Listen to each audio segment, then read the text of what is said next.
भारत के एक छोटे से गांव का नाम सोनपुर था। ये गांव कभी बहुत हरा भरा हुआ करता था, लेकिन पिछले 3 साल से यहाँ बारिश नहीं हुई थी।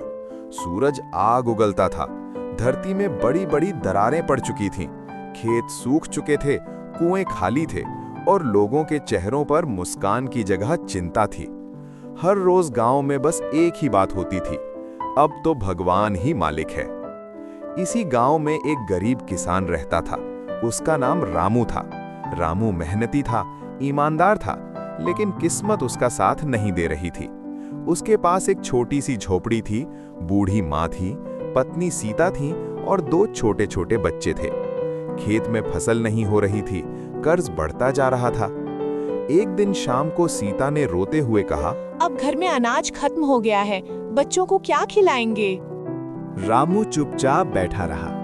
उसकी आंखें नम थीं, लेकिन वो कुछ बोल नहीं पाया। गांव के बाहर एक बहुत पुराना कुआं था। कहा जाता था कि कभी उसमें बहुत पानी रहता था, लेकिन अब वो पूरी तरह सूख चुका था। गांव वाले उसे बेकार कहते थे, कोई उसके पास भी नहीं जाता था। लेकिन रामू को उस कुएं से कुछ अलग सा जुड़ाव महसूस होता था।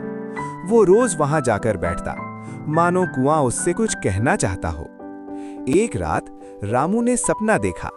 सपने में एक बूढ़ी आवाज आई, जिसने कहा, अगर सब हार मान ले तो उम्मीद कहां से आएगी?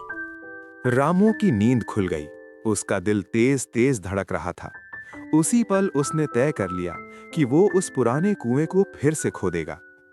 अगली सुबह रामू फावड़ा लेकर कुएं के पास पहुंचा। गांव वालों ने उसे देखा और हंसने लगे। किसी ने कहा, ये पागल हो गया है, तो किसी ने कहा, सूखे कुएं में क्या मिलेगा। लेकिन रामू ने किसी की बात नहीं सुनी और खुदाई शुरू कर दी।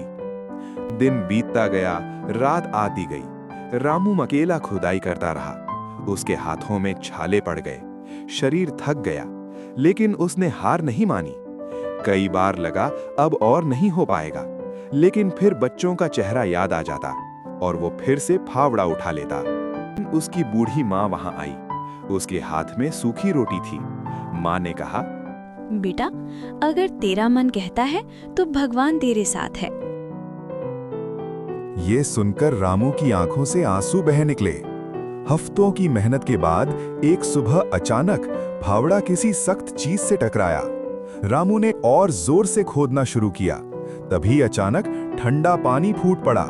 रामू खुशी से चिल्लाया, पानी आ गया, पानी आ गया, पानी आ गया, पानी आ गया। उसकी आवाज सुनकर गांव वाले दौड़े चले आए। सबने देखा कि जिस कुएं को बेकार समझा जा रहा था, वही कुआं पानी से भर रहा था। लोगों की आंखों में खुशी के आंसू थे। धीरे धीरे पूरे गांव की जिंदगी बदलने लगी। खेतों में फिर से हरियाली आ गई, जानवरों को पानी मिलने लगा, बच्चे हंसने लगे। सोनपुर गांव फिर से जी उठा।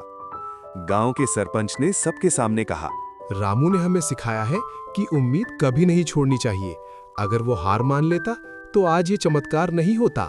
रामू अमीर नहीं बना, लेकिन उसका नाम पूरे गांव में इज्जत से लिया जाने लगा। वो आज भी कहता है, अगर इंसान दिल से मेहनत करे तो भगवान भी रास्ता दिखा देते हैं। ये कहानी हमें सिखाती है कि हालात चाहे कितने भी बुरे हों, अगर इंसान उम्मीद और मेहनत का साथ न छोड़े तो चमत्कार जरूर होता है।